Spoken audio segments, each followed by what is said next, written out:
Mount Stewart sits proudly on the shores of Strangford Lough, a jewel in the National Trust's crown, and it's in desperate need of repair. So obviously this is heavily rotted at this end. For the past 3 years, we've had unprecedented access as the National Trust in Northern Ireland has undertaken its most ambitious restoration project ever, to conserve not only the building itself, but its contents, including some of the rarest and most expensive works of art on this island. And all of this while keeping the doors open to the public. This will be a test not only of skill, but of the courage of everyone involved. Slightly nervous, actually. I think it's a huge responsibility, actually. In its time, Mount Stewart has played host to some of the biggest names in history, and it has been home to 7 Marquises of Londonderry, at one time one of the richest and most powerful families in the United Kingdom.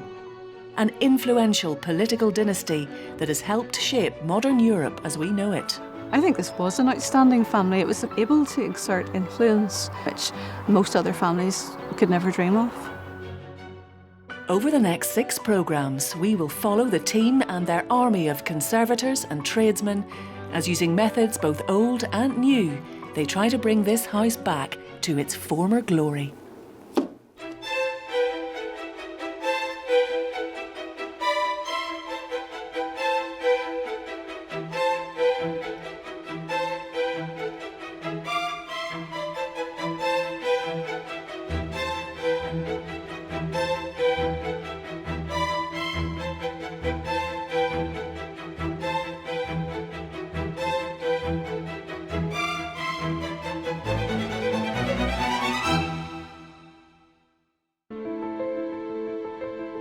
The Canadian Arctic. 1.5 million square miles of freezing desolation, where winters are long, summers are brief, and temperatures can fall as low as -50. The Reverend Darren McCartney, a young Church of Ireland rector, has been called here, exchanging his small church in County Armagh for a cathedral in the shape of an igloo, as he becomes Bishop of the Diocese of the Arctic. I think I'm going to baptise you there for a minute, didn't you?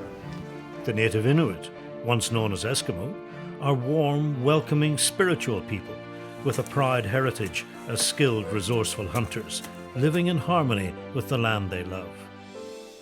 But today, this is also a society in pain, struggling to come to terms with huge cultural change. It's like a tsunami has hit the Inuit culture, and they're left trying to struggle to stand up. Darren and his wife will have their own challenges to face. 34 communities, and each of those communities I've spent like 2-3 days in.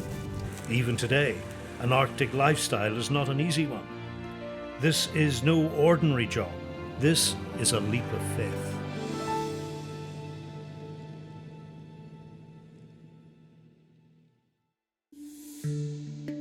The wilderness, a vast, scary and awesome place.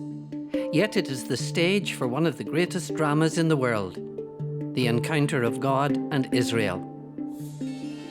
In that famous scene, the Exodus, we see God freeing the Israelites from slavery. It was a long road to freedom that brought them through some tough places and tough times. God takes us out of Egypt.